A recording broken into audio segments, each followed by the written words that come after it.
আওয়ামী লীগ নেতাদের নামে শাহবাগে গরু ছাগল জবাই।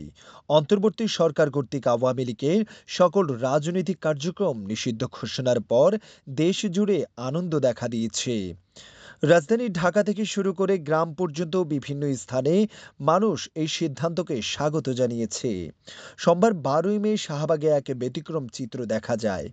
Private university national association of বাংলাদেশের কয়েকজন সদস্য শেখ মুজিবুর রহমান ও প্রধানমন্ত্রী শেখ হাসিনার নামে দুটি গরু এবং আওয়ামী লীগের সাধারণ সম্পাদক ওবায়দুল কাদেরের নামে একটি ছাগল জবাই করে দলটির নিষিদ্ধ হওয়াকে উদযাপন করেন। তারা এই কর্মকাণ্ডকে ক্ষমতাচ্যুত আওয়ামী লীগের নিষিদ্ধ ঘোষণার আনন্দ উৎসব হিসাবে অভিহিত করেন।